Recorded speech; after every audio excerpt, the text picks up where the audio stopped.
Voy a estar hablando sobre la soberanía de Dios.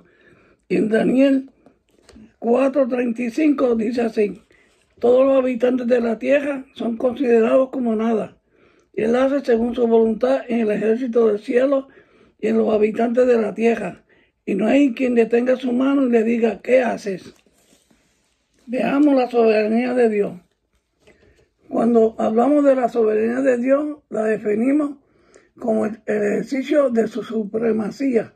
Dios es el Altísimo, el Señor del cielo y de la tierra. Él está exaltado por encima de todas sus criaturas. Él es totalmente, infinitamente por encima de lo más eminente de las criaturas. Dios obra siempre únicamente como le gusta. Nadie puede frustrar sus propósitos. Él dice en su palabra: mi consejo permanecerá y hará todo lo que quiero. En Isaías 14:27 dice: porque Jehová de los ejércitos lo ha determinado, ¿y quién lo impedirá? Y su mano extendida, ¿quién la hará retroceder? Él dirige el universo según los designios de su voluntad, esto es, según su consejo. El derecho de Dios sobre todo lo creado. Su mano hizo la creación, por lo tanto tiene derecho sobre ella. Tiene todo el derecho sobre el cuerpo y el alma. Dios también ha creado para destruir. Cuando Él quiere destruir al hombre, lo destruye. Dios tiene derecho sobre todo lo creado, y todo lo que Él ha hecho, lo ha hecho con un propósito. Dios es el Señor sobre toda la obra de sus manos. Él tiene un trono y tiene todo el derecho de sentarse en él. Pero los hombres mundanos y pecadores habituales saben que si existe un Dios que hizo la creación y gobierna sobre ella, pero no quieren que Él los gobierne en sus corazones. Lo quieren conocer de lejos, pero sin tener un compromiso personal con Él.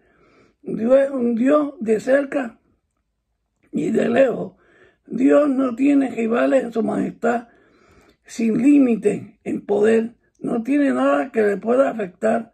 Bendito es el Dios nuestro que gobierna sobre nuestras vidas.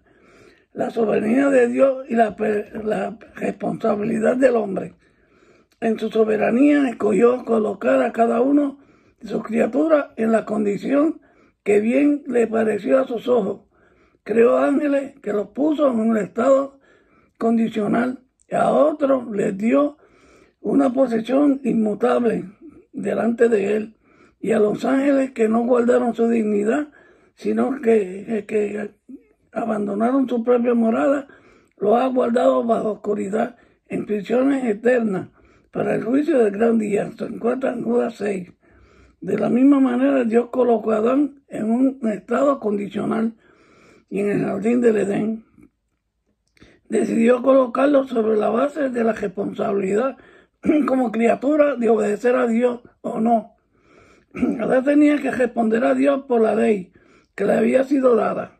Dios en su soberanía puede exigir al hombre que sea responsable con lo que Él ha entregado en sus manos. Dios, al no estar sujeto a ninguna ley, Él es ley en sí mismo. Así que cualquier cosa que Él haga es justa. Pero hay del rebelde que pone su soberanía en entredicho. Hay del que pleitea con su hacedor. El tiesto con los tiestos de la tierra. Dirá el vaso al que lo labra. ¿Qué hace?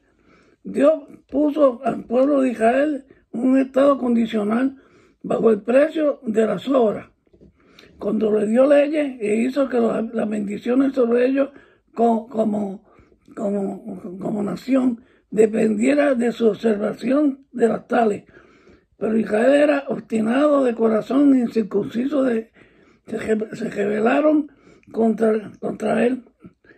Apostataron y en su conciencia el juicio divino cayó sobre ellos. Fue Dios quien, en el ejercicio de su gran soberanía, puso a Satanás y sus ángeles y a Adán y Israel en sus respectivas posiciones de responsabilidad. Existe armonía en la soberanía de Dios y la responsabilidad del hombre. Una ordenación soberana del Creador. No existe ninguna criatura que pueda salirse de su voluntad soberana. Dios cierra puertas y ninguno abre, y cuando las abre, ninguno las cierra. Esta soberanía tiene ni tendrá jamás terminación. Cuando las personas no están haciendo cosas en esta vida sin el permiso de Dios, hacen cosas por sus propias voluntades, sin consultar a Dios. Violan las leyes morales que de Dios, sin el reconocimiento de Dios, las hacen. Con toda razón es que todos somos pecadores. Debemos hacer aquellas cosas que Dios le ha mandado hacer en su soberanía, así cumplir en la posición en que Dios nos ha puesto. Y esta es nuestra responsabilidad. Imagínense cuando Dios puso a Adán en el huerto y le dijo que podía comer de toda la fruta que estaba en el huerto. Imagínense que si él la hubiese comido sin Dios habérselo mandado, entonces Adán hubiese sido un ladrón. ¿Qué derecho tenía el pueblo de Israel a demandar de los egipcios joyas y vestidos sin ninguna razón? Solamente Jehová lo había autorizado. Éxodo 12:35. ¿Qué derecho tenía el pueblo de Israel a matar a todos los cananeos? Ninguno, sino que Dios lo había establecido. Encontramos un ejercicio soberano de la voluntad de Dios cuando en el pacto de la gracia en el cual nos encontramos, Dios puso a sus elegidos en un estado incondicional. Ya que en el pacto eterno Jesucristo fue hecho cabeza, tomó sobre sí sus responsabilidades y obró para nosotros una justicia perfecta, irrevocable y eterna. Pero el mismo Jesucristo fue puesto en un estado condicional. Había de ser hecho en semejanza de carne de pecado. Tenía el deber de magnificar y honrar la ley y llevar todos los pecados del pueblo sobre el madero. Tenía que hacer expiación completa por ellos, y morir y ser sepultado. Pero en cumplimiento de todas esas condiciones le fue ofrecido una recompensa. En cuanto a la salvación en Cristo, estaba en una salvación incondicional, pero en cuanto a nuestras responsabilidades, nos encontramos en una salvación condicionada a la obediencia de nuestras responsabilidades. Miremos también cuando Dios puso a la mujer bajo el cuidado del hombre, y el hombre se iba a enseñorear de la mujer. Esto lo dijo Dios en Génesis. Así que nosotros tenemos unas responsabilidades. Tenemos que cuidar a nuestra esposa y nuestros hijos. Tenemos que ser proveedor para todos ellos. Benditas responsabilidades que tenemos como hijos de Dios. Así que en Cristo Jesús somos llamados a ser responsables en la posición que Dios nos ha puesto a nosotros. Bendita posición en ser obedientes a las medidas de fe que cada uno va a demostrar, aunque tengamos pruebas. Dice que pasaremos la prueba porque la prueba nuestra va a ser probada como el oro. Gracias a Dios porque nuestra fe va a ser probada para entonces en la soberanía de Dios voluntariamente obedecerle.